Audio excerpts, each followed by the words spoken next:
오늘은 말씀의 적용인데요. 잠깐 제가 기도하고 시작하도록 하겠습니다.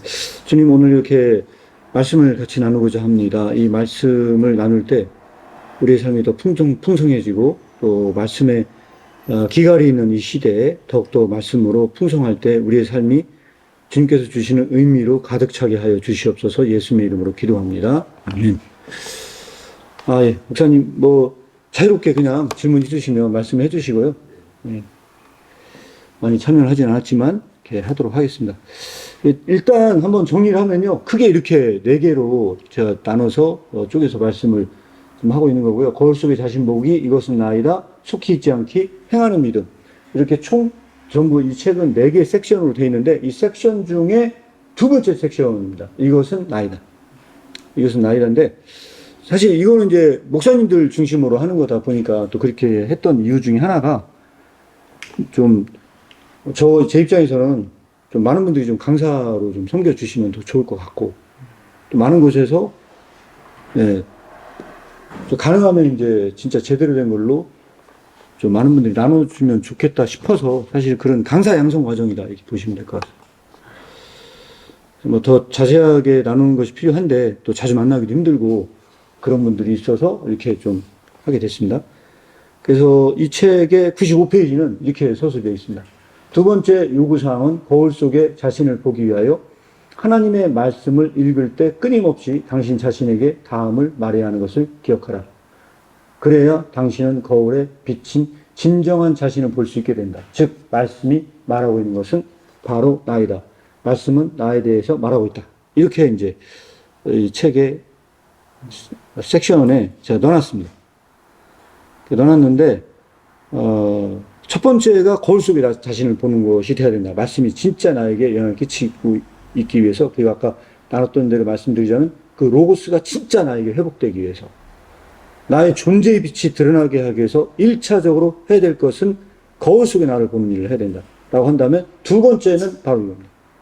나에게 말씀이 말하는 것은 나에 대해서 말씀을 해야 된다라고 하는 이 적용이 어떤 의미를 갖는가, 이거를 더 심층적으로 우리가 생각하고 나누는 것이 이번에 핵심적인 부분이다. 이렇게 보시면 될 것 같습니다.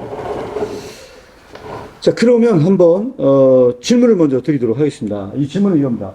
말씀은 어떤 방식으로 적용을 해야만 합니까? 라고 일단 말씀을 드리고 싶어요. 드리고 싶은데, 그래서 이제 저는 이 질문을 던진 것 중에 하나가, 저는 두 가지 이슈를 한번 생각해 보려고 생각 중에 있습니다. 하나는 뭐냐면, 요즘에 이제 가장 중요한 것 중에 하나가 뭐냐면, 지난번에도 좀 이야기 나눴지만, 큐티입니다, 큐티. 큐티는 적용이 무조건 다 들어가 있습니다. 그리고 성서 해석학에서도 적용의 문제가 항상 이야기하고 나눠져 있는 상황이에요. 근데 이 적용이 과연 어떤 게 문제냐? 그러니까 이런 부분에 대해서 한번 생각해 볼 필요성이 있을 것 같아요. 그래서 제가 볼 때는 오늘 말씀 거기다라고 이 주제와 연관시켜서 얘기를 한다면, 기존에 있었던 성서를 읽고 적용시킨다고 하는 내용들에 좀 문제가 좀 있는 것 같다는 판단이 들어서 말씀드립니다. 혹시 좀 이 적용 문제에 대해서 생각하시는 바가 있으면 한번 말씀 나눠주세요. 큐티에 대해서 네. 말씀을 보통 네. 할 때 네. 말씀을 묵상을 하고 네. 본인한테 적용을 하는 것이 네. 맞다고 저는 생각을 하는 거예요. 네. 만약에 그런 입장에서는 말씀 거울이다라는 측면에서 네. 어떤 게 차이가 있을까라는 좀 생각이 들어요. 네. 그러니까 이제 큐티를 저도 해보면 결국 그게 그 말씀을 통해서 제가 깨달은 게 있으면 그 깨달은 걸 가지고 내 삶에 이제 적용을 하려고 하는 게 큐티잖아요. 네.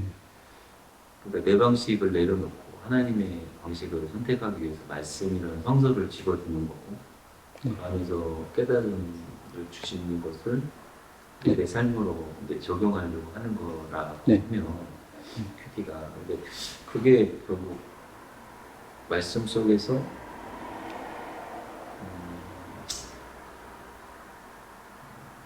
하나님을 만나는 거 아닌가 네. 이런 생각을 하거든요. 네. 근데 여기에 문제점이 어떤 문제점이 있을까? 네. 근데 이걸 조금 큐티를 반대하시는 분들 간혹 보거든요. 네. 저는 다른 큰 뭐 저긴 아니고요. 저기 성서해석학 책을 봐도, 예. 적용의 문제를 약간 좀 생각으로 나누자면요. 외제적으로 적용하는 데만 대부분 관심이 좀 있는 것 같아요. 외제죠. 네. 그러니까 어떤 말씀을 읽거나 뭐 이렇게 한다 하더라도 자기 어떤 내면을 돌아보려고 하는 거라기보다는 오늘은 좀 말씀을 실천하기 위해서 이웃 사랑을 실천하기 위해서 누구 좀 도와야겠다라든지 아니면 어디 가서 뭐 양론이나 고아원 가가지고 뭘 하겠다든지 이렇게 하면 이게 성서의 말씀을 적용시킨 것처럼 사회적 어떤 실천이라든지 아니면 교회 공동체 안에서의 뭐 그런 거 있지 않습니까? 오늘 우리 교회에서 나가서 어디에서 뭘 좀 좋은 일을 해야겠습니다. 이런 걸 하나의 어떤 실천적인 적용으로 생각을 하고 있는 거예요. 근데 저는 이게 완전히 틀렸다고 생각하지는 않거든요. 그럼에도 불구하고 뭐가 좀 이게 완전히 잘못된 건 아니지만 이게 진짜 말씀의 올바른 적용일까 하는 부분에 대한 물음표가 생기는 겁니다. 그게 저는 개인적으로 네. 지금 말씀을 네. 이제 목사님이 해주셔서 네. 조금 더 생각을 해보면 네. 그 외제적인 적용하기 이전에 네. 내재적인 적용을 먼저 하고 네. 그 깨달음을 통한 외제적인 네. 그 적용이 네. 나아가는 경우도 있지 않나. 네. 구별을 좀 해보면. 네. 그러니까 읽자마자 내가 바로 행하는 게 아니라 네. 네. 내재적으로 이게 어떤 게 저한테 부닥치는 게 있는 거죠. 네. 나는 그렇게 살지 못하였구나. 네. 라든지 내가 왜 그렇게 살지 못하는 삶을 네. 사는지에 대한 이유를 발견하면서 네. 자신을 보는 거죠. 네. 내가 너무 이기적으로 살았구나. 네. 그러면 말씀으로 외제적으로 이제 네. 어떻게 해야 되지? 라고 네. 하는 것을 끌고 가면서 단계별로 순서적으로 네. 적용하는 거를 하는 게 목적이 네. 원래는 그런 목적인데 네. 목사님 말씀하신 것처럼 처음부터 이제 아예 나의 고민은 없는 거죠. 나의 어떤 죄성이 네. 네. 말씀을 통해서 나를 보는 게 아니라 네. 나는 이제 좀 완벽하고 네. 부족한 자들을 바라보면서 네. 내가 이 말씀을 적용하리라 네. 이렇게만 한다고 하면 진짜 그거는 좀 네. 아예 이제 말씀에서 멀어져 있다고 볼 수 네. 있는 건데 그래서 여기서 저는 이 주제에 관련해서는 두 가지를 좀 지적을 하고 싶습니다. 이 문제에 관련해서는 어떤 문제가 되냐? 만약에 이게 외제적으로만 적용이 되잖아요. 네. 100%입니다. 어떤 거냐면 말씀이 율법주의화 됩니다. 그렇죠.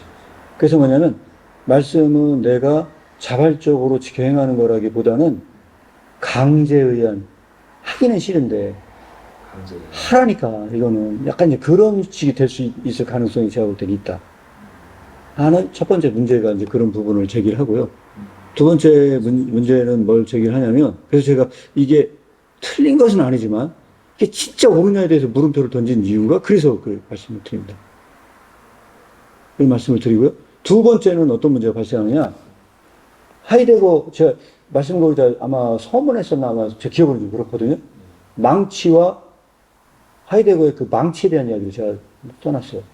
그 망치에 대한 이야기를 써놨는데 그 얘기가 뭐냐면 사람들이 망치를 찾는 이유가 있어요.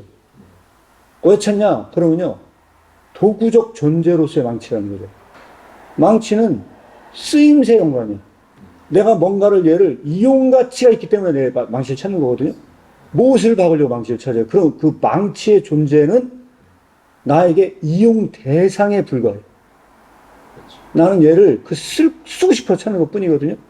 그러면 그게 진짜 망치의 존재 자체에 대한 물음이 아니다. 하여튼 그런 얘기를 하는 거거든요. 그것은 존재자에 대한 사유는 결국은 그냥 도구적 존재로 전락한 것으로서의 망치일 뿐이라는 거예요. 그래서 제가 쓴 예화 중에 뭐냐면 그 망치를 선반에 있는데 너무 높은 곳에 있어서 망치를 꺼내려고 딱 했는데 놓쳤어요. 뚝 떨어졌는데 비극적으로 망치에 목이 딱 부러져서 쓸 수 없는 상태가 됐을 때, 그 망치 목이 딱 부러졌을 때, 그때 망치에 대한 어떤 염려가 들어온다는 거예요. 아, 망치가 부러졌네? 하고 그 망치를 바라보는 그 망치에 대한 염려는 진짜 망치 존재 자체에 대한 사유라는 거예요. 네, 그런 얘기를 하는 거거든요. 그러면 그 망치에 대한 걱정은 망치를 도구적 존재로 본 게 아니고 망치 존재 자체에 대한 사유로 전환됐다는 거거든요. 그 말씀은 거울이다라고 했을 때는 그 말씀을 적용시키는 것 자체가 나의 존재 자체에 대한 사유로 돌아오려고 하는 거지. 내가 사회에 어떤 기여하거나 내가 많은 사회에 어떤 쓰임받고자 하는 존재에 대한 사유가 아니거든요. 그런데 말씀을 읽고 나서 다시 한번 그 적용이 뭘로 적용이 돌아가느냐, 내가 사회에 어디다 기여해야 되지 하고 그 실천을 찾는다는 건 또 나 자신을 사회에 기여할 수 있는 존재, 마치 망치처럼 어디다 내가 쓰임받을 수 있는. 그래서 믿는 자들이 항상 기도하는 게 하나 있습니다. 주님, 제가 하나님께 쓰임받는 존재가 되게 해주세요. 그러니까 이 기도가 진짜 올바른 기도인가도 사실 저는 다시 한번 생각해봐야 된다는 이유 중에 하나가 뭐냐면, 지금 제가 진짜 하나님 앞에 진짜 크게 쓰임받는 존재가 된다고 하는 어떤 그것도요, 어떤 자신의 야망일 수도 있다고 저는 그렇죠. 예, 들 수 있는 얘기고요. 네, 그런 게 아니고 이것저것 다 빼고 많이 못 쓰여도 좋아. 그냥 나는 네가 있는 것만으로도 좋아. 그러니까 저는 그런 거거든요. 닉부이치치나 나면서부터 비극적으로 태어난 아이들이 있거든요. 장애나 불구를 가져서 사회에 도저히 쓰임받을 수 없는 존재. 저는 그 닉부이치치나 그 닉부이치치보다 그 부모가 대단하다고 생각해요. 개인적으로. 애를 어떻게 양육을 했길래 저렇게 긍정적으로 살아갈 수가 있었나. 네, 그런 거거든요. 그런데 저는 부모가 한숨이나 쉬면서, 참 미안하다. 내가 널 이렇게 낳아서 많이 그렇게 키웠다고 하면요, 절대로 얘가 그렇게 될 수 없을 거라고 이렇게 생각을 하거든요. 그렇게 태어나서 아무것도 할 수 없어도 나는 있는 것만으로도 좋아. 어떤 대단한 걸 할 수 있는 게 중요한 게 아니야. 저는 좀 생각이 바뀌어야 된다고 생각하거든요. 말씀 거울이다는 결국은 어떤 그 적용 자체가 달라져야 된다고 보기 때문에 그래서 그 말씀을 드리고요. 개인적으로 네. 말씀드려도 네. 그 한국 교회의 네. 전체적인 지금 네. 많은 목사님들 설교를 많이 네. 하시잖아요. 네. 유튜브로 볼 수 있어서 참 네. 좋은데 네. 대부분의 목사님들의 지금 네. 사활은 네. 과제라고 해야 되나요? 네. 한국교회가 이미지가 지금 추락을 했고 네. 이 한국교회 기독교의 어떤 이미지가 이렇게 성장도 멈추고 오히려 네. 이렇게 후퇴하는 네. 이유를 네. 대부분 삶에 변화되지 않는 네. 그리스도인으로 네. 보거든요. 네. 그러니까 예수 그리스도는 너무 좋지만 네. 예수를 따르는 사람들은 엉망이다. 네. 그 다음 예수를 안 믿겠다라고 하는 이 큰 거의 이데올로기 같은 이 사상이 완전히 지금 씌워져 있으니 네. 크리스찬들이 세상 속에 향기를 내야 됩니다. 네. 변화를 주도해야 되는데 네. 거기 변화의 주도성에 대해 너무 강조하니까 네. 그러니까 결국 나 자신을 보려고 하는 게 아니라 뭔가 해야만 한다라는 네. 이쪽으로 가고 있다고 저는 생각해요. 네. 그 드네요. 네, 맞습니다. 질 수가 없거든요. 네. 맞습니다. 그래서 결국은 만약에 그렇게 가면 외제적으로 적용으로 갈수록 그것은 똑같이 바리새적으로 갈 수밖에 없고 이것은 말씀이 다시 율법화되는 그런 결과를 초래할 수밖에 없기 때문에 결국은 이 말씀 거울이다에서 한 번 더 강조해야 될 것은 그 적용이 틀린 것은 아니다. 틀린 것은 아니다. 우리 해야 될 일들이 몫은 있다. 그런데 그것을 말하기 전에 나 자신을 돌아볼 수 있는 다시 내면성으로 다시 와야 된다. 그래서 이것은 결론적으로 얘기하면 다시 또 내면성에 대한 성찰이 되지 않으면 안 된다.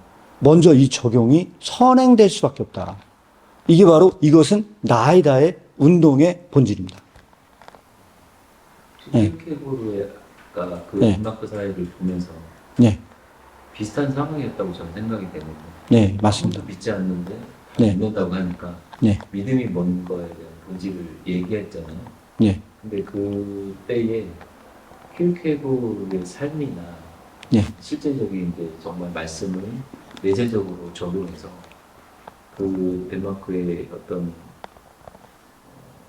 실제적인 그 모델, 네. 어떤 본을 보였던 그런 장면이 있을까요? 아니면 일기나 어떤 그런 상황 속에서, 그러니까 이게 결국은 외재적으로도 가야 되는 게 맞다고 하신 것처럼 네, 외재적인 변화는 네, 반드시 외재적인 거 동반한다고 생각하거든요. 네, 맞습니다. 근데 순서가 바뀌면 절대 안 되고 네. 또 내재적인 게 없다 보면 이게 진실한 게 아니라는 거를 확인했기 때문에 그거를 네.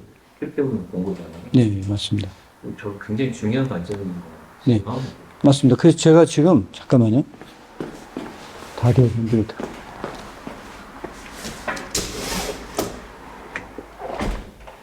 그래서 저는 이 적용의 문제를, 이걸 맞는 건요, 크게 두 가지 이슈로 말씀을 드리려고 하는데, 지금 첫 번째 이슈예요. 이 적용, 파워포인트 자료를 뭐 자세하게 만들지 못했지만, 이 적용이 어떻게 돼야만 합니까? 하는 문제에 대해서 1차적으로 이 적용은 무조건 내면성으로부터 출발하지 않는 모든 적용은 다 율법주의가 될 수밖에 없다. 아이데거 식으로 얘기하면 그것은 존재자에 대한 물음이지 존재 자체로 돌아가는 게 아니다. 이건 잘못된 거다. 그래서 이것은 나이다의 이게 첫 번째 의미로 말씀을 드리려고 하는 겁니다. 네. 그래서 일단 이 정도만 논의가 된다면 그 다음 논의는 이겁니다. 정죄하고 비판하는 데 말씀을 활용하는 것. 말씀을 이렇게 적용하는 것은 올바른 것이냐. 이게 이제 지난 시간에도 한번 제가 이거 다뤘는데 원래 사실 여기서 더 중요하게 말씀드린 것은 바로 이 부분입니다. 사실은요, 정죄하고 비판하는데 말씀을 활용하는데 대부분 다 몰두되어 있는 경우를 많이 봅니다. 사실은. 특히 SNS는 특히 그렇다고 생각을 하거든요. 그래서 여기에서 가장 중요한 게 뭐냐면 서로 인터넷을 통해 상대를 비방합니다. 지금 현재 페이스북이나 이런 데서 목사님들이 제일 많이 사실은 한다고 하는 얘기 중에 하나가 바로 이런 교회에 대한 비판입니다. 네. 그래서 SNS를 통한 교회의 비판은 정당화될 수 있는가에 대한 물음을 다시 한번 드릴 수밖에 없는 겁니다. 과연 이런 진짜 말씀을 읽고 이렇게 된다는 것 자체가 이게 진짜 저는 뭘로밖에 안 느껴지냐? 좀 제가 부정적으로 말씀드리면 소음으로밖에 안 느껴집니다. 그러니까 그렇습니다. 지금 오늘 논의로 얘기하자면요. 이것도 다 외재성이기 때문에 그래요. 네.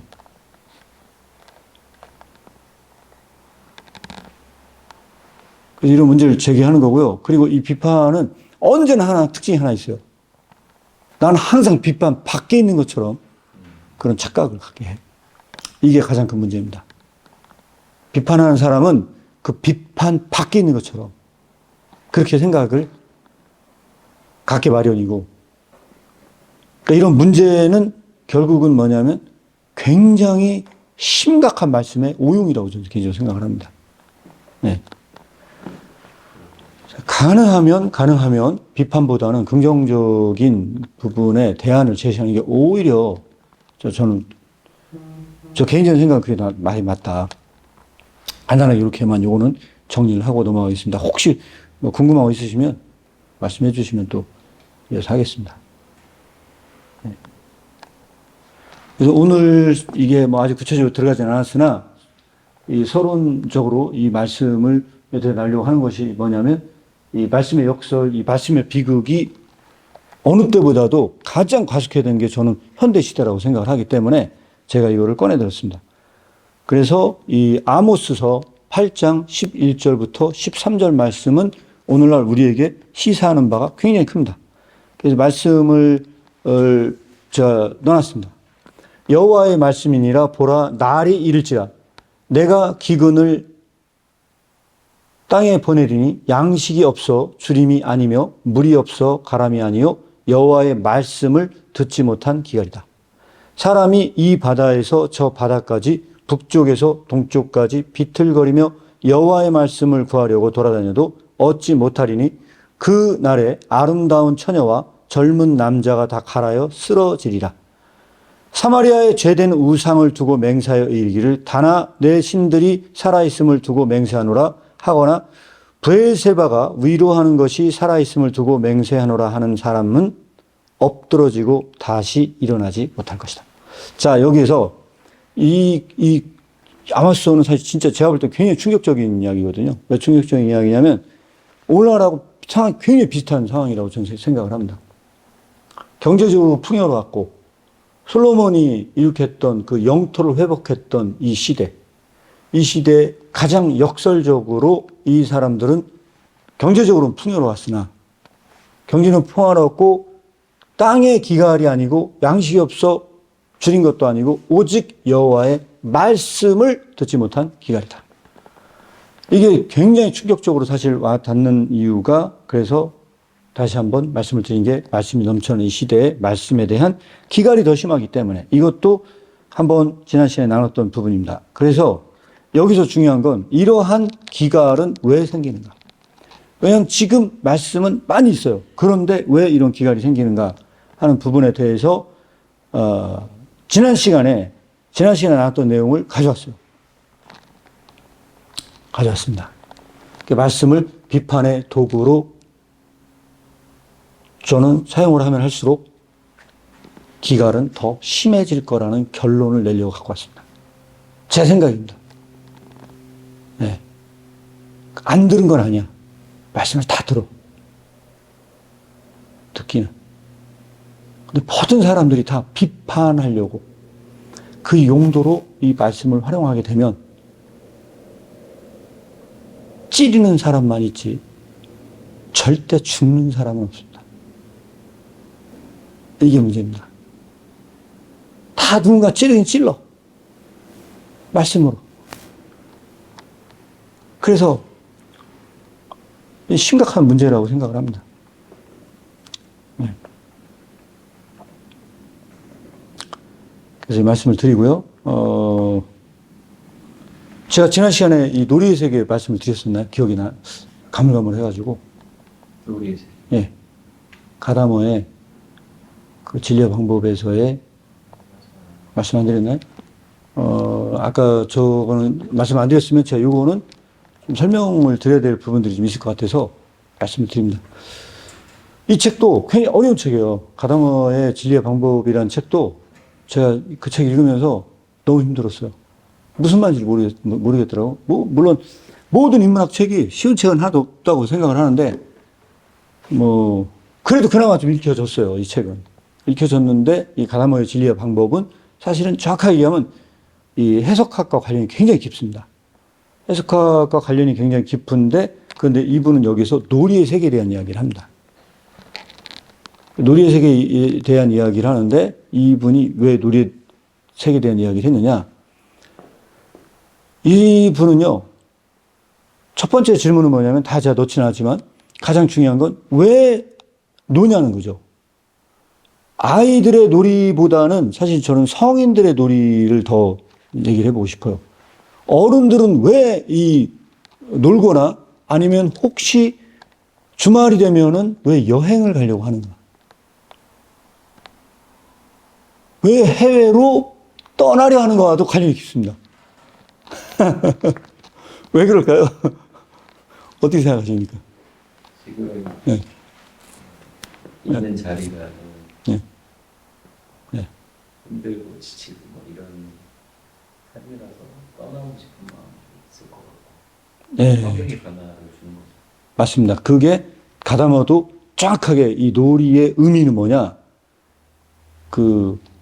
하이데거 제자잖아요. 가다모가 하이데거 제자거든요. 하이데거가 한 유명한 말이 하나 있습니다. 그것은 인간은 세계 내 존재다. 인간은 세계 밖에 설 수 없다. 이 지점에서 놀이의 의미를 찾잖아요. 말씀하신 겁니다. 이거를 조금 더 이런 학문적인 영역으로 얘기를 하잖아요. 그러면 노는 건요, 세계 밖으로 사는 겁니다. 오직 놀 때만 그 세계 밖에 설 수 있다는 거예요. 그럼 왜 해외여행을 사람들이 가려고 하느냐? 저 이 관점에서 풀잖아요. 대한민국이라는 이 세계 밖에 서고 싶어서 나간 거예요. 제 말씀대로 말씀드리자면, 왜냐면 내가 이곳에서 대한민국에서 일했던 일터가 너무 스트레스였거든요. 스트레스를 받고 내가 여기서 더 그런 무게감과 그 짐이 느껴지면 느껴질수록 그 사람은 아마 대한민국을 뜨고 싶어 할 거예요. 그 사람이 선택한 건 뭐냐? 해외 여행을 가는 거예요.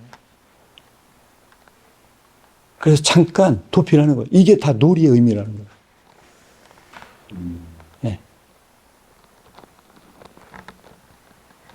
반대로 생각하시는 놀이를 안 가고 여행 안 가는 사람들은 만족하고 있다라고 보는 건가요? 굉장히 중요한 질문이라고 생각을 하는데요. 왜 그러냐면,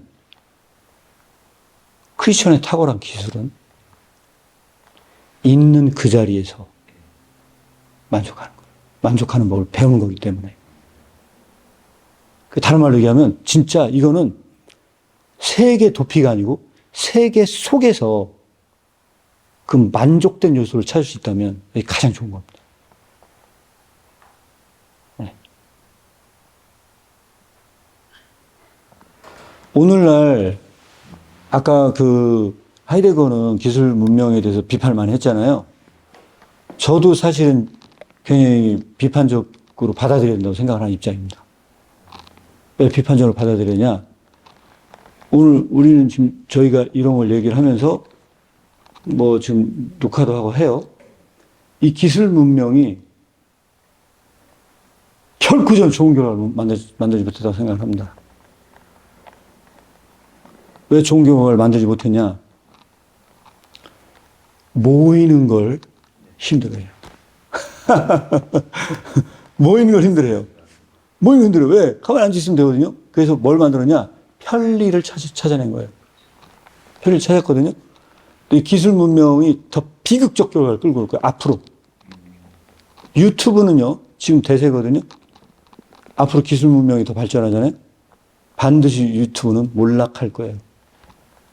지금 얼마 전에 페이스북 창업자가 이름을 메타라고 회사 이름을 바꿨었죠. 이름을 왜 메타로 바꾼지 아세요?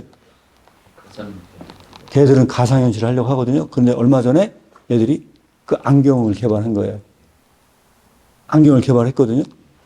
만약 진짜 그런 방식으로 가상현실이 보편화되잖아요. 더 안 움직일 거예요. 근데 더 심각한 문제가 발생할 거예요. 그들은 현실로 돌아오지 않을 거예요. 왜 현실로 돌아오지 않냐? 현실은 불확실하고 힘들거든요. 네. 이거는 한마디로 얘기하면 다 도피입니다. 현실 도피. 현실을 부정하는 방향으로 갈 수밖에 없는 부분들이 생길 수밖에 없어요. 네. 네. 그래서 제가 이걸 사실 찍고 있는 것도 유튜브 시청자들을 위해서 찍고 있는 거지만 그분들이 거기서 듣는 건요, 현실은 아닙니다. 알죠. 네, 왔을 때만 그것은 현실입니다. 네. 모든 건 사실은요, 가상세계로 다 가고 있다고 봅니다. 이걸 다른 말로 얘기하면 플라톤으로 설명을 하자면요, 이데아의 세계에서 떠나서 다 그림자의 세계로 계속 가고 있는 중에 있다고 보시면 될 겁니다. 점점 더 진짜 리얼러티에서 그것을 뺏긴 비슷한 리얼러티로 가고 있는 거예요.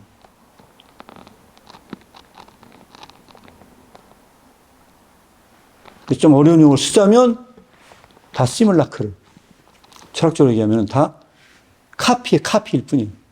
전부 다 시뮬라크를 드리고요. 진짜 원본은 없어요. 네. 그래서 저는 사실 편하죠. 왜? 내가 없어도 내가 유튜브에 녹화해서 올리면 나를 복제해서 똑같은 나가 계속 온라인 상에 돌아다니고 있거든요. 근데 그것은 뭐예요? 나를 카피해서 복사해서 온라인으로 갖고, 그건 진짜 내가 아니거든요. 사실 따지면. 릴레 지금 여기 있잖아요. 그러니까 그런 문제라고 보시면 될 것 같습니다. 네.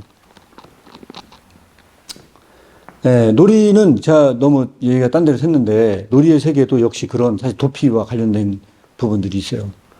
근데 오늘 제가 이 얘기를 하려고 하는 건 아니고요. 이 놀이의 세계를 이 가다마가 얘기했을 때는요, 놀이의 주체 문제를 여기서 제시를 하고 있어요. 놀이의 주체 문제를 제시하고 있는데, 이 놀이의 주체는 누구냐라는 물음에 대해서 가다마는 여기에서 놀이의 그 주체와 놀이를 구경하는 구경꾼은 천양지 차이가 있다고 얘기를 합니다. 예. 지금 저랑 이렇게 대화를 하면서 이야기를 하고 있거든요. 놀이에 대한 이야기를 하고 있는데, 자, 우리가 뭐 하고 놀죠? 하고 놀이를 하고 있지 않는 한요. 놀이는 비존재 상태에 있습니다. 놀이가 있는지 없는지도 몰라. 놀이하는 사람에서 놀 때만 놀이의 존재가 나타난다는 거예요. 그러면 이제 그런 얘기를 해요. 놀이라고 하는 건 활동을 통해서만 그 존재가 드러나요. 활동을 통해서만 놀이의 존재가 드러나거든요. 그 놀이의 존재가 드러나는데, 비로소 구경꾼은 노는 사람을 관찰했을 때만 그 구경꾼은 놀이의 존재를 인식한다는 거예요. 그래서 여기서 가장 근본적인 차이는 뭐냐면, 놀이를 하는 사람과 놀이를 구경하는 사람 왜 차양지 차이가 나느냐? 구경꾼은 관찰자 시점이라는 거예요. 관찰자 시점이라는 건 뭐냐? 놀이의 진짜 세계를 경험할 수 없대요.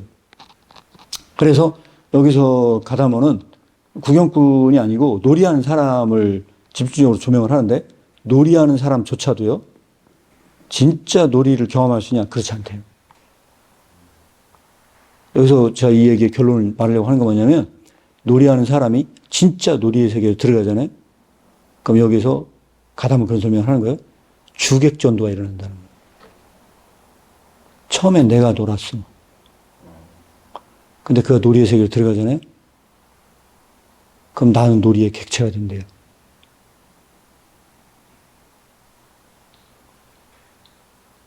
내가 놀이의 주체가 아니고 놀이의 객체가 되고, 놀이의 주체는 놀이 자체가 놀이의 주체가 된대요. 그러니까 이런 책이 왜 읽기 어렵냐? 막 이런 얘기하니까 어려운 거예요. 이 책이 그래서 어려워진 게, 이 책이 어려워진 이유가 그런데, 오직 그때만 그 놀이의 세계를 경험한대요. 그 주체가 객체가 바뀌었다는 그 네. 관점이 네. 어떤 말을 하려고 하는지 이해는 되는데 네. 명확하지는 않은 것 같아요. 뭐 어떤 말을 하려고 가다모가 네.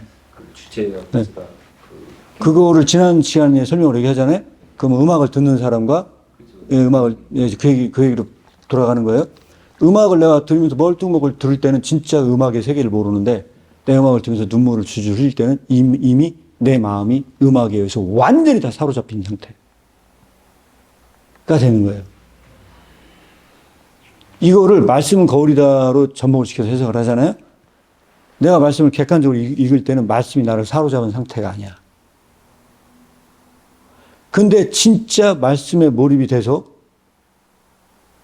말씀 자체가 나를 해석하고 내가 해석의 객체로 돌아갔을 때, 오직 그때만 말씀이 완전히 나를 사로잡아서 나의 전체를 사로잡는 순간이 온다는 거죠.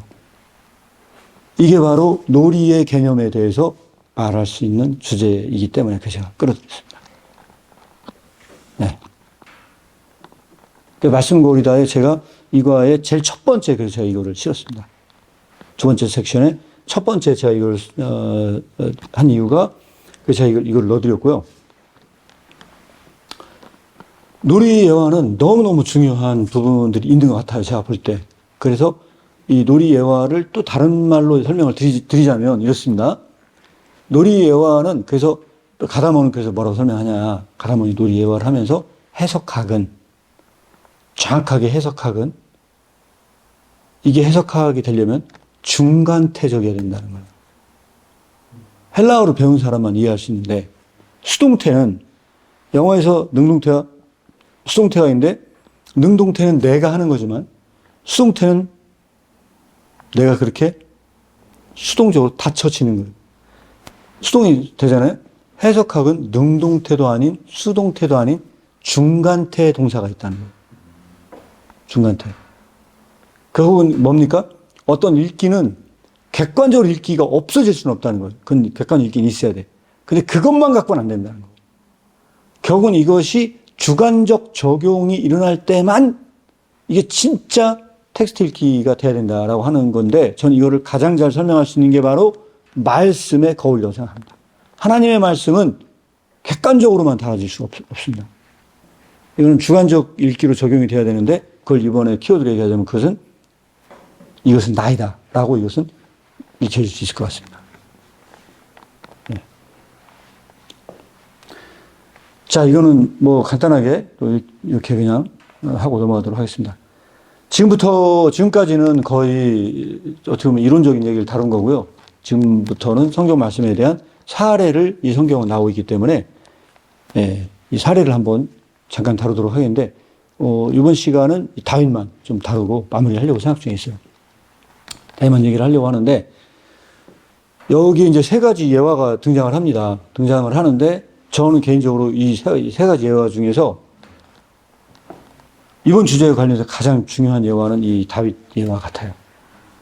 다윗 예화가 굉장히 중요한데, 혹시 또 궁금한 거 있으시면 말씀해 주시면 제가 다루도록 하겠습니다. 이 예화에서 가장 중요한 거는 이거 같습니다. 저로 맞아 죽게 하라 하는 거는 본 말씀에서 가장 중요한 문구 같다는 생각이 듭니다. 네. 다윗의 치명적인 범죄를 말하는 말입니다. 맞아 죽게 하라. 물론 바세바와 동침한 것도 굉장히 큰 범죄지만, 이거는 그에 비한다면 그 범죄를 가리기 위한, 자신의 죄를 가리기 위해서 더 큰 죄를 짓는.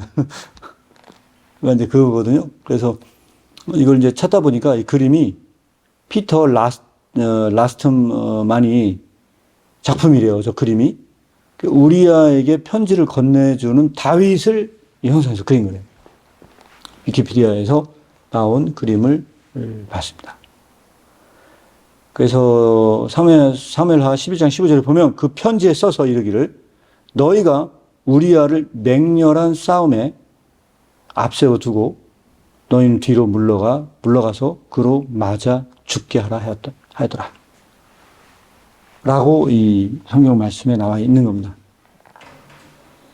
자, 그래서 이 말씀에 대한 거를 우리가 나눌 때 여기서 중요한 건 뭐냐면, 결국은 이렇게 해서 이미 이야기를 아는 걸로 알고 제가 말씀을 드린 겁니다. 알고 있는 걸로 말씀을 드리면, 결국은 이 이야기를 했을 때 어떤 결과가 벌어졌냐, 이것부터 한번 이야기를 출발하면요. 여기에서 다윗은 더 존경을 받았을까? 지금 우리아를 죽이고 나서 과연 더 존경을 만약에 받았다면 어떤 이유에서 받았고, 아니면 더 존경을 받지 않았을까? 저는 이 얘기를 일단 먼저 하고 출발을 했으면 좋겠습니다. 저보다 혹시 목사님 말로 한번 책을 읽으셨다면 말씀해 줄 수 있으면 감사하겠습니다. 예. 헷갈리네요. 예.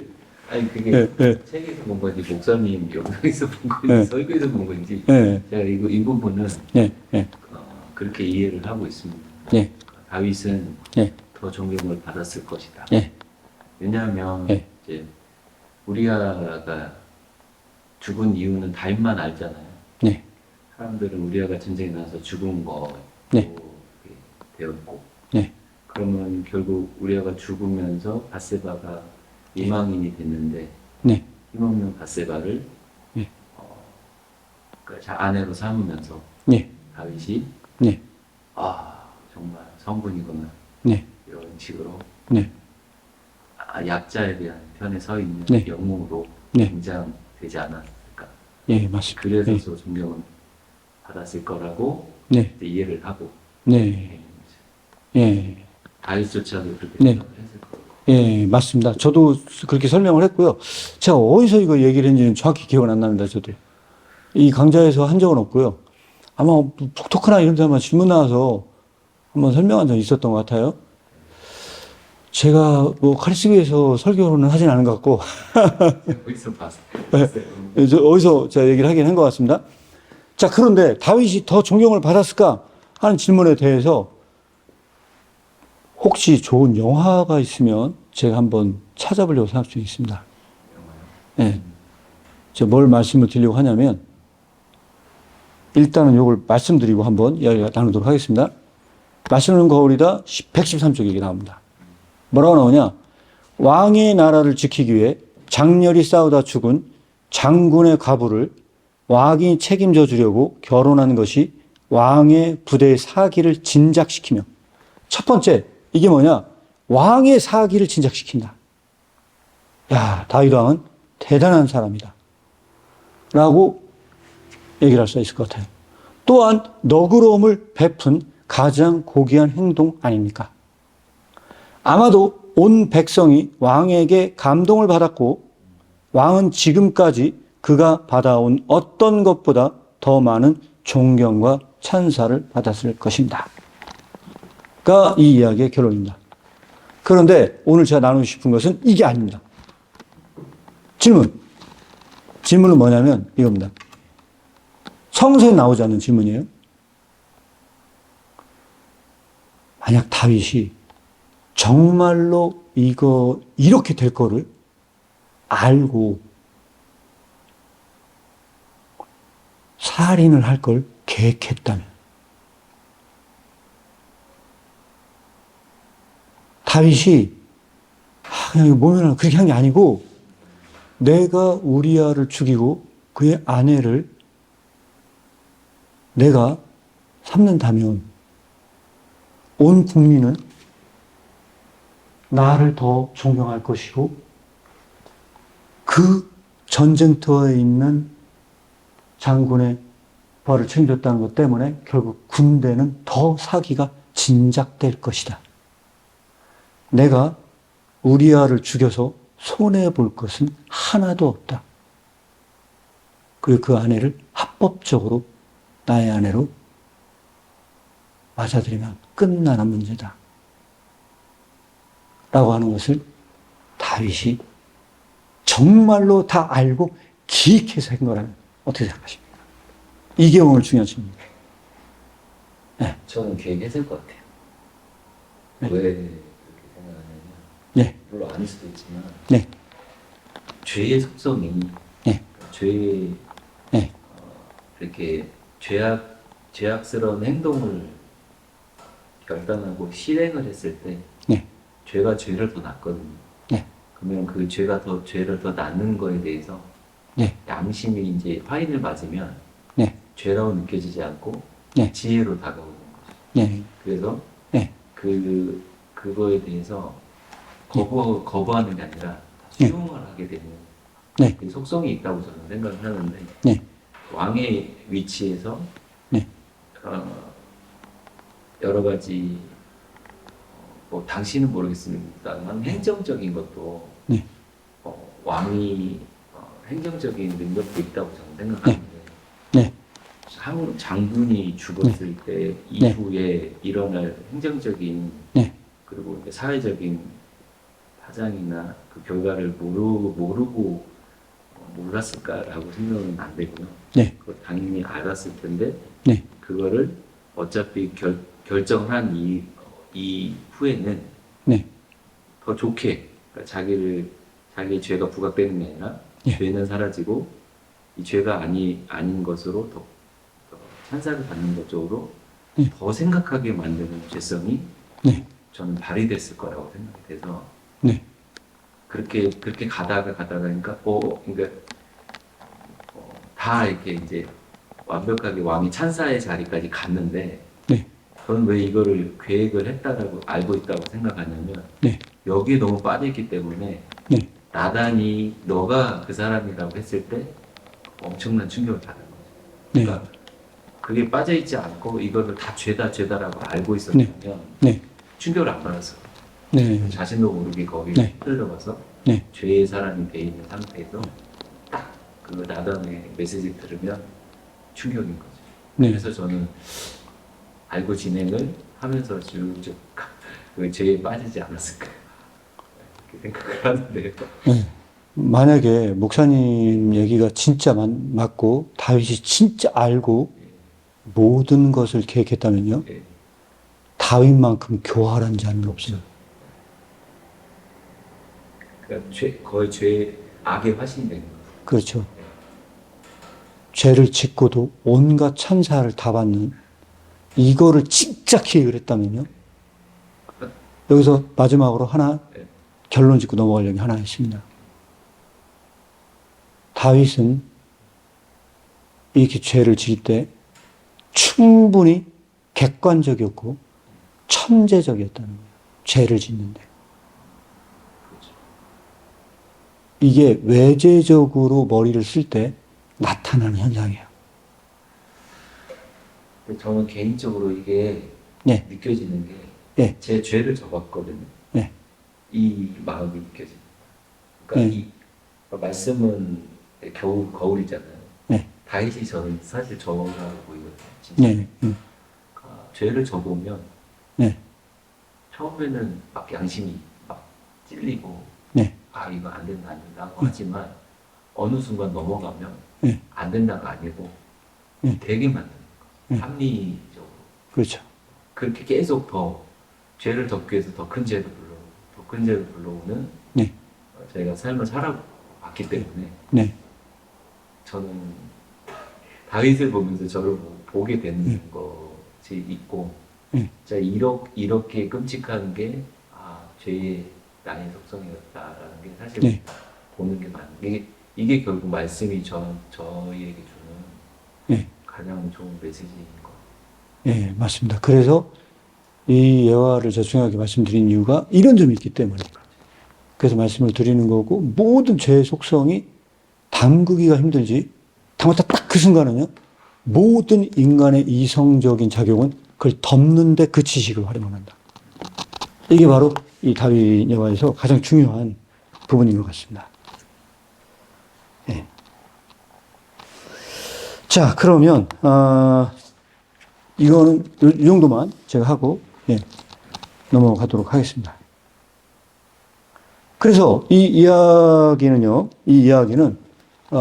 사무엘하 12장 1절에서 4절까지가 본문입니다. 자, 이 본문의 내용을 그냥 간단하게 한번 보고 넘어가도록 하겠습니다.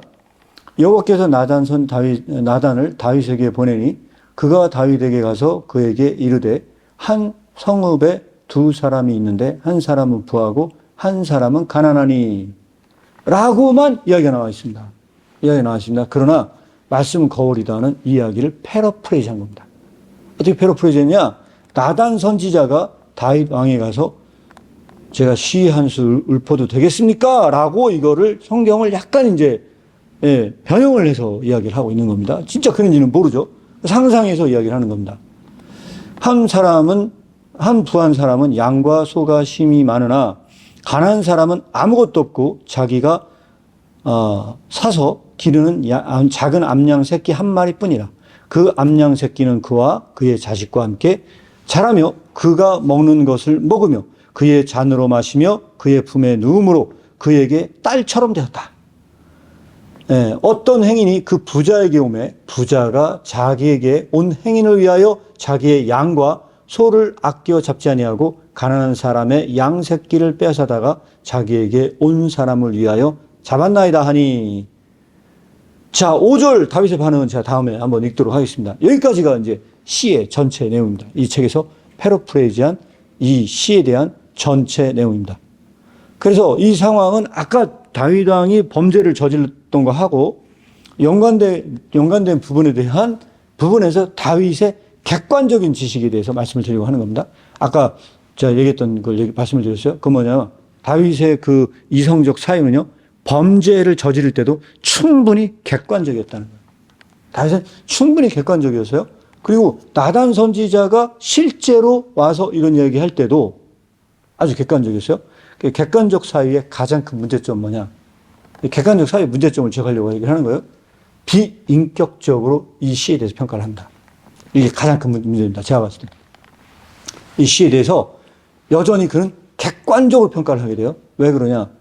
이 세상에서 제가 알기로는 역사적으로 시인이자 왕인 사람은 유일하게 다윗밖에 없어요. 로마 신화나 이런 데 나온지 그건 정확히 잘 모르겠어요. 그래도 어쨌든 성서에서는요, 다윗밖에 없어요. 다윗은 시의 전문가였어요. 이 전문가가 결국은 무슨 얘기를 하느냐, 이 시와 더 잘 어울리는 문구를 추천해 주거나 구조상의 실수를 지적했을 수도 있어요. 물론 상상입니다. 두 번째는 뭐냐, 시의 운율 및 작가의 관점을 평가했을 수도 있습니다. 다 객관적인 지식입니다. 그 다음에 선지자의 스토리텔링, 목소리, 억양, 몸짓 등 같은 것들을 또한 평가했을 수도 있습니다. 결론. 이거의 결론입니다. 이건 뭐가 똑같냐? 오늘날 교양 있는 사람들을 위한 설교를 비평하는 것과 똑같습니다. 이 다윗이 만약에 진짜 이런 얘기를 했다. 다윗이 정말로 이런 얘기를 했다. 그럼 이것은 오늘날 설교를 들은 사람이 설교를 비평하는 것과 같은 방식이에요. 같은 방식. 그럼 여기까지 우리는 생각을 해봐야 돼요. 이렇게 했을 때 변화가 일어났는가? 어? 그래서 제가 던진 질문이, 결론적인 질문이 이겁니다. 이 부분에서 결론적인 질문. 다윗은 이런 객관적 지식에서 변화가 있었는가? 과연 있었냐? 우리는 없었다는 걸 잘 알고 있습니다. 그럼 우리는 수많은 그동안의 목사님들 설교를 듣고 이야기하는 그 이야기 속에는 과연 진짜 우리의 삶을 변화시킨 변화가 있겠냐? 없다고 보는 거죠.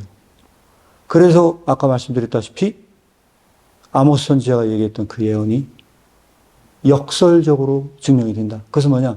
말씀이 넘쳐나는 시대에 우리에게 역사하는 말씀은 없는 거죠.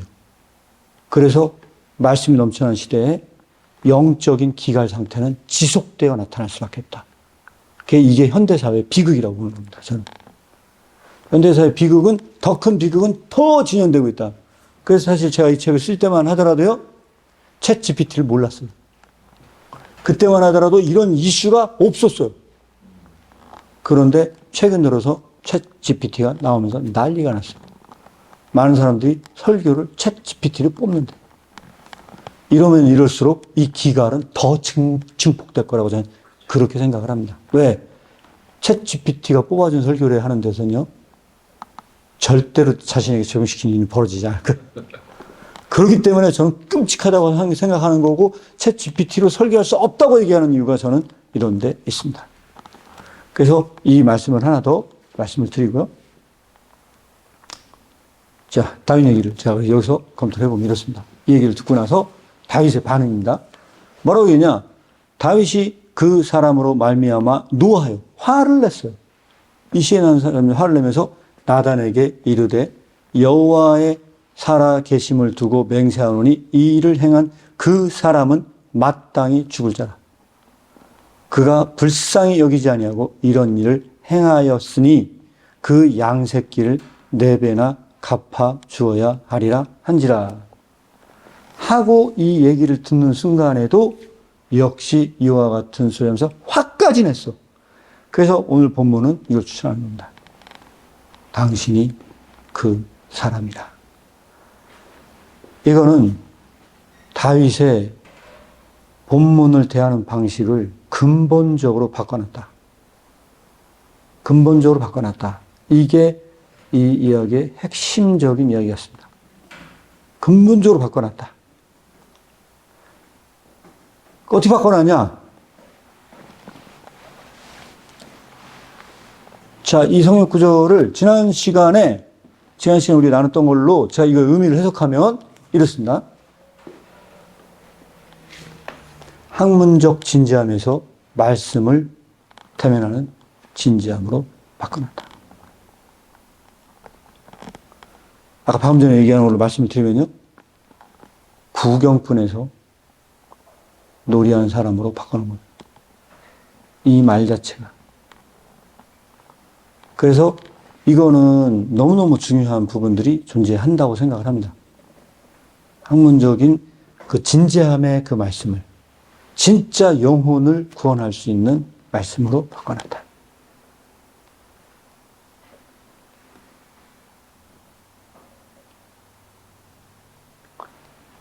제가 다 읽지는 않겠습니다. 시편 32편 맞습니다. 이런 변화를 받은 다음에 다윗이 쓴 시입니다. 허물의 사함을 받고 자신의 죄가 가려진 자는 복이 있도다. 1절도 사실 저게 할 얘기 굉장히 많은 내용인데, 왜냐면 지금까지 자신의 죄를 자기가 직접 가리려고 했을 때는요, 더 사악하고 교활한 놈이 됐거든요. 그런데 1절은 그 얘기가 아니거든요. 허물의 사함을 받았어요. 그래서 용서를 받은 사람이 자신의 죄가 가려진 것은 너무 복이 있다. 이 무지막지한 죄를 지은 이 다윗의 고백입니다. 마음에 간사함이 없고 여호와께 정죄를 당하지 아니하는 자는 복이 있다. 그래서 제가 이 시를 여기다 넣은 이유가 뭐냐면, 이 말씀 거기다해서 다 이런 다윗을 묵상해보고 이 시를 읽으면 완전 다른 관점에서 이 시가 읽혀질 것이다. 그 생각이 들어서 넣어놨어요, 이걸. 내가 입을 열지 아니할 때 종일 신음함으로 내 뼈가 새하여졌다. 주의 손이 주야로 나를 누르시오니 내 진액이 빠져서 여름 가뭄에 마름같이 되었나이다. 이런 내면의 이 내면성이 존재하지 않는데 어떻게 다윗 왕이 변화가 일어날 수 있겠냐. 이게 오늘 이것은 나이다에게 적용하는 내면성의 의미입니다. 내면성의 의미. 다는 있지 않지만 이 정도로만 말씀드리겠습니다. 말씀 거의 다 119페이지에 나온 얘기입니다. 이 세상의 문화는 부인할 수 없는 사신들을 인용하면서 나와 나의 인격은 공허한 것이며 항상 이기적인 것으로 주장하고 있습니다. 그리고 기독교는 세상 문화와 결혼을 했습니다. 하나님 말씀의 진지함을 세상의 공허한 것으로 바꾸어 놓았습니다. 말씀을 대면해야 하는 진지함과 진지함의 분투로부터 자신을 제외시켰습니다. 라고 썼습니다.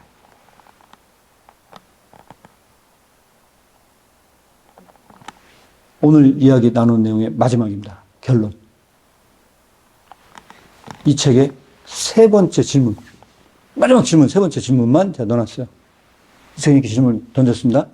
다윗이 죄를 범했을 때 범죄임을 몰랐을까요? 알고도 죄를 범한 것이라면, 그러고도 그의 좋은 머리로 죄를 더 잘 짓는 데 사용했다면 우리에게 더욱 필요한 것은 무엇입니까? 특별히 정답은 있는 건 아니지만 그냥 한번 더 생각해 보라고 질문을 넣었습니다. 일단 다윗이 죄를 범한 거를 알았을까요? 몰랐을까요? 어땠을 것 같습니까?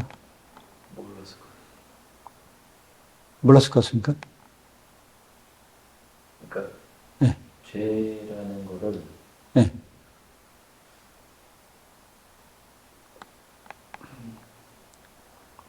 죄로 여기지 않았다. 저는 개인적으로, 제 개인적인 생각은요, 바세바 사건도 그렇고요, 알긴 알았을 것 같아요. 이건 저런 걸 몰랐을 리는 없을 것 같아요. 죄로 여기지 않았을 것 근데 죄로 본인이 알고도 죄를 짓고 여기지 않은 거고요. 중요한 거는 만약 알고도 그렇게 했고 그거를 또 덮는 데 사용을 했다면, 나도 죄를 진 거예요. 아까 우리가 검토했지만 그런 거예요. 그러면 우리에게 진짜 필요한 건 뭐냐?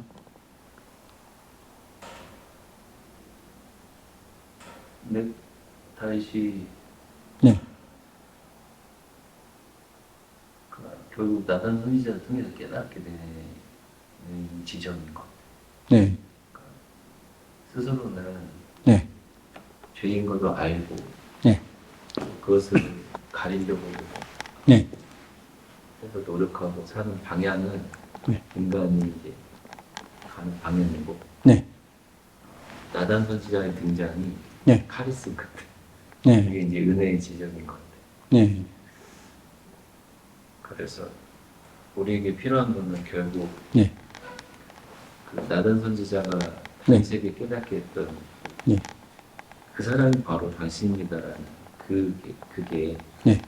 결국 말씀 거울이다라는 측면에서 네. 그런 것이 우리한테 정말 필요하다는 걸 다시 좀 떠올리게 해주는 것 같아요. 네. 맞습니다. 뭐 사람들이 많이 있었으면 더 토론을 좀 했으면 좋았을 뻔 했지만, 제 개인적인 생각을 말씀을 드리면, 저는 그렇게 생각을 해요.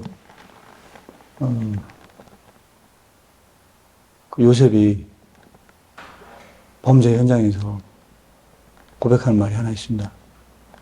내가 하나님 앞에서 어떻게 득죄합니까? 하고 요셉은 죄를 범하지 않았어요. 그 요셉이 죄를 범하지 않은 거는 코람데오 신앙이 있어서 그렇다 생각하거든요. 저는. 그래서 이 킬케로가 할마다 강조했던 그 하나님 앞에서 이게 만약에 없잖아요. 무조건 죄집니다. 죄를 안 지을래 안 지을 수 없다. 저는 기독교 신앙에 그래서 진짜 중요한 핵심은요. 아까 초반에 말씀드렸다시피 하나님을 망각하지 말라. 하나님 망각은 곧 존재 망각이다 하는 주제와 일맥상통하다고 생각을 합니다. 네. 그래서 이스라엘 백성에게 하나님께서 얘기하듯이 너희가 나를 잊지 마라 라고 하는 것은 모든 인간이 가지고 있는 기초적인 실존의 궁극적 저는 이 답이 되어야 된다. 기독교 신앙에. 그 하나님을 모르는 사람들은 코람데오가 성립이 안 되잖아요. 네. 그런 사람들은 본인들이 죄를 짓고 있음에도 모르죠. 왜 모르냐? 저는 그렇게 생각하거든요. 코람데오가 없는 사람, 하나님을 제거한 사람들은요, 샤르트르가 말한 것처럼 하나님이 나를 보고 있다는 의식이 들어오는 게 아니고 다른 사람이 나를 보고 있다는 의식이 들어와요. 타인에 대한 의식이 나한테 들어와요. 이거는 진짜 논의 얘기하려면 굉장히 진짜 얘기 많이 할 내용인데 이게 뭐를 만드느냐? 그렇게 되는 그 순간은요, 내가 나로 존재하는 게 아니고 다른 사람의 모습을 뺏겨서 모방을 해요. 그래서 왜 죄가 죄됨을 드러나잖냐? 대다수가 다 그렇게 살아가. 거기서 그렇게 사는 건 죄의식이 없어요. 원래 다 그래. 다 그렇게 살아가, 사람들이. 그게 바로 저는 대중문화의 위험성이라고 봅니다. 대중문화는 모든 사람들이 그렇게 살아가는 것을 정당화시킵니다. 네. 누구만 그 밖에 설 수 있냐?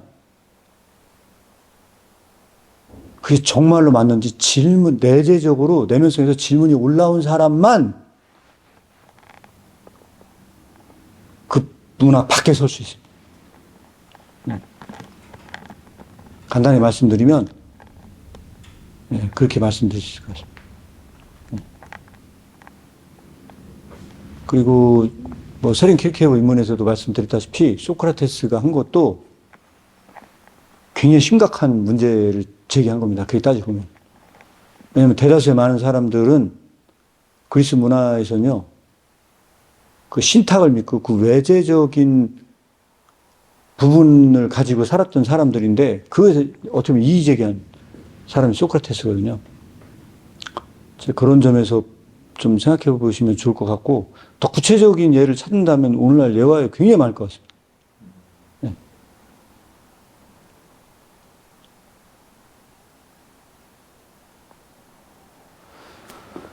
네. 그래서 오늘은 여기까지만 좀 오전 시간에 말씀을 드리고요. 나머지는 오후에는 좀 더 편안하게 진행을 하도록 하겠습니다. 네. 또 와주시고 들어주셔서 감사합니다. 네. 이상 공식적으로 좀 내용은 마치도록 하겠습니다. 감사합니다. 수고하셨습니다. 네. 너무 오래 보고 있거든요. 네. 네. 왜냐면 제가 만나는 친구들이 아예 예수님을 코람데오가 없는 애들이에요. 전혀 그 문화도 밟아보지 않은 네. 전주대 학생들인데 네. 이들한테 이제 제가 접근해 가서 네. 제 안에는 이제 호람대어라는 개념이 있지만 네. 그러니까 그걸 알리고 싶은 마음을 가잖아요. 네. 근데 아이들이 전혀 네. 그러니까 지금 대중문화에 네. 휩싸여 있는 것도 그렇고 네. 아까 말씀드렸던 자기 죄에 대해서 인식을 것도 죄의식이 없고 네. 그런 아이들한테 어떻게 하면 깨우칠 수 있을까 이제 복음을 네. 던져서 이 아이들이 이제 그러니까 그런 것들을 좀 약간 그러니까 좀 개인적인 작은 꿈인데 이걸 네. 시스템을 좀 만들고 싶거든요. 네. 그러니까 아예 믿지 않는 아이들을 네. 접근 네. 단계별 네. 심리적, 네. 철학적, 네. 또 어떤 영성적 네. 접근 네. 그런 것들을 정리하고 싶어요. 네. 근데 제가 그거를 이제 실제로 느끼는 것도 지금 이제 여러 가지로 접근을 하고 있는데 저는 어저께 그 불안의 개념이 너무 좋았던 게 네. 아이들이 좀 실제로 보면 그러니까 군인들이 묻어나 있거든요. 자신들이 얼마나 많은 불안을 갖고 있고 네. 그것이 정말 하나님 보시기에 죄로 이어지는 건 저는 보이는데 네. 전혀 모르고 있더라고요. 네. 그런 것들을 하나하나 깨우쳐가는 방법들을 제가 이제 방법론을 찾는 거죠. 네. 이제 오늘 말씀을 거의다는 기독교인들에게도 필요하지만 네. 이것을 어떻게 하면 믿지 않는 아예 하나님을 모르는 사람들한테 어떻게 이것을 해야 될까? 네. 네. 이게 결국 하나님이 주시는 은혜가 필요한 건가? 네. 아니면 내가 능동적으로 이것을 복음을 갖고 가서 네. 좀 해야 되는 그거는 좀 모르겠어요. 그런데 네. 저는 이제 둘 다 열어놓고 하는 건데 좀 쉽지는 않은 것 같아요. 네. 어쨌든 좀 힌트들이 좀 있었던 것 같아요. 네. 왜냐면 아이들은 결국 호람대에 대한 것은 없잖아요. 네. 없고 불안의 개념은 있고 그러면서 죄를 짓지만 죄의식은 없고 네.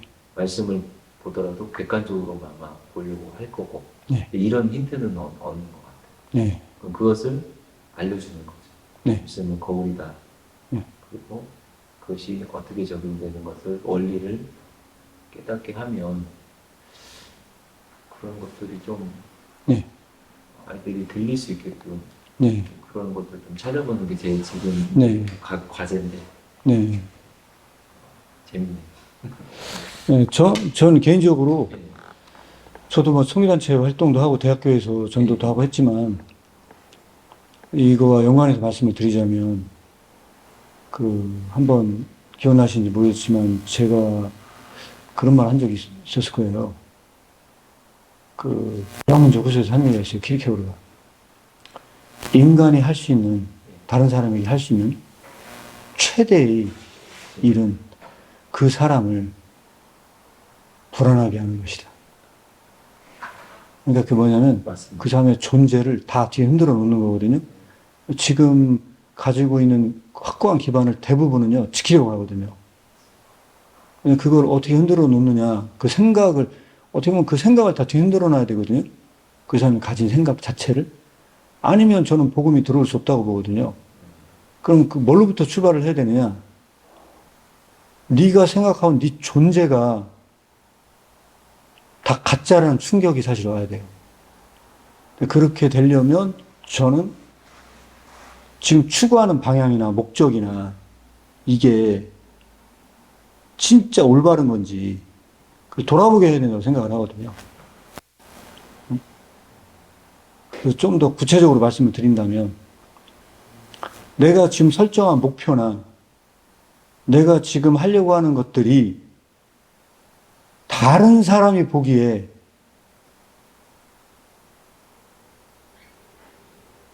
나의 좀 존재론적으로 내가 쟤 잘 나가는 애야 라는 소리를 듣고 싶어서 뭔가 하려고 하는 건 아닌지 근본 목적과 취지를요 명확하게 한번 지적을 해서 생각해 보도록 안 내면 어떨까 그런 생각이 들고 젊은 애들이 인스타그램이나 뭐 이런 거 막 하고 하는 것도 자기의 진짜 본질의 어려운 모습은 다 숨기고 보여주고 싶은 모습만 다 보여주고 마치 그것처럼 내가 지금 스펙을 쌓고 내가 지금 뭔가를 노력하는 것도 비슷한 노력의 일환은 아닌지 그때 그 자아는 다 타자의 시선에 의해서 길들여진 가짜 주체는 아닌가.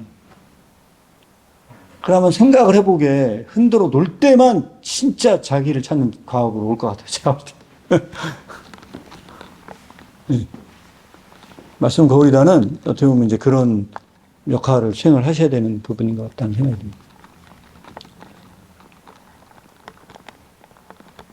실제 아이들 만나보면 네.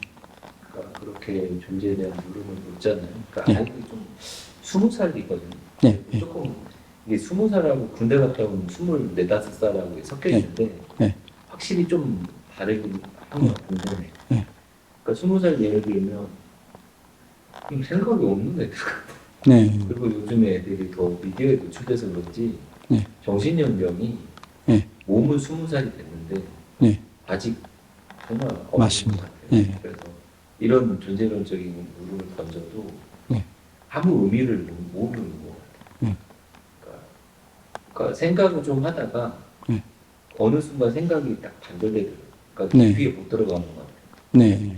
그러니까 복잡한 거 싫어하고 네. 깊이 생각하는 거 싫어하고 맞습니다. 근데 그런 친구들은 더 고생해 봐야 됩니다. 제가 볼 때. 더 고생해 봐야 되는데, 근데 젊은 청년 중에 진짜 갑자기 그렇게 스펀지 물 들어오듯이 빨려오는 친구들이 있어요. 완전히 바닥을 찍은 사람. 바닥 씌는 애들. 그런 애들은 진짜 듣습니다. 완전히 이제 확 들어서. 네. 그래서 저는 얘기하는 게 그거예요. 환경이 좋게만 열리는 게 좋은 게 아니다. 져줄 수 있다. 내가 인생에 진짜 충격과 깨달으면서 제대로 보려면 겪어야 되거든요. 인생에 좀 쓴맛도 보고 해야 되는데 요즘 젊은 친구들이 그렇게 되는 거 원치 않거든요. 네.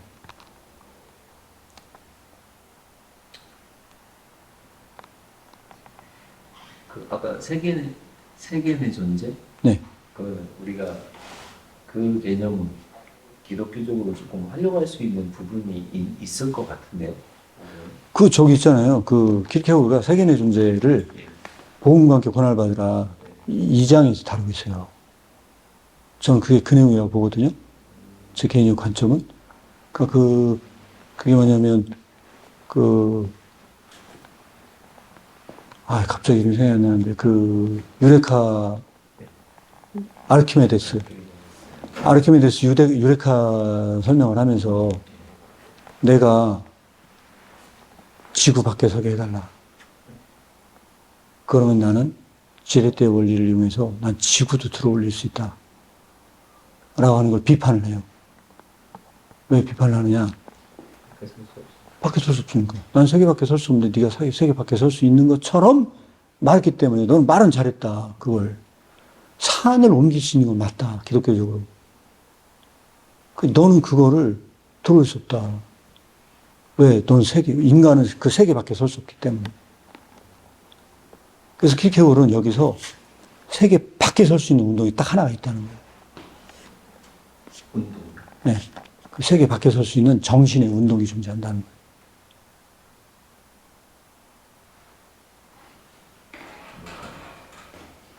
인간은 세계 밖에 설 수 있대요. 이 운동을 하면.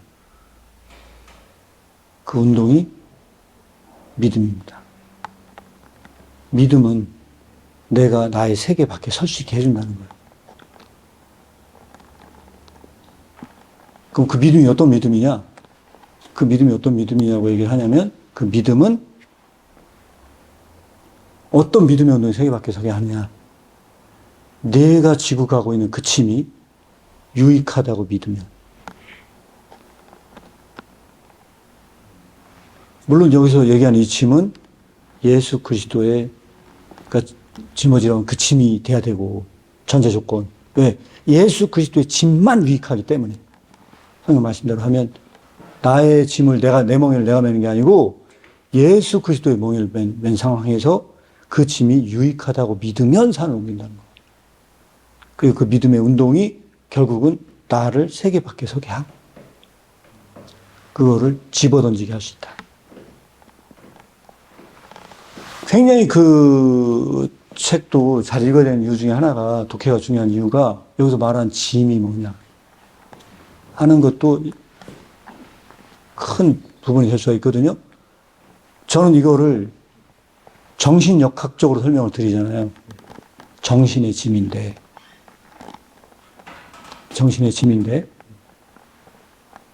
일반적으로 정신적으로 문제가 있는 분들이 그런 문제 밖에 설 수 없거든요. 문제 안에서만 사유를 하거든요. 그래서 그 문제 밖에 벗어날 수 없을 때 우리는 그것을 이름하여 뭐라고 하냐? 정신병이라고 얘기를 해요. 그러니까 일반적으로는 문제가 없는 사람이 어디 있어요? 다 문제가 있지.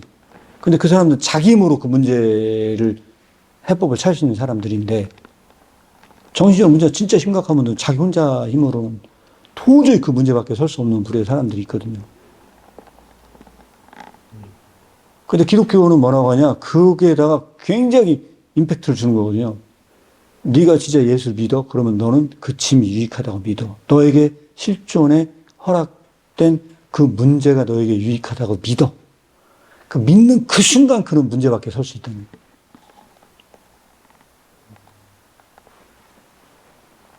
이걸 잘 생각해 볼 필요가 있습니다.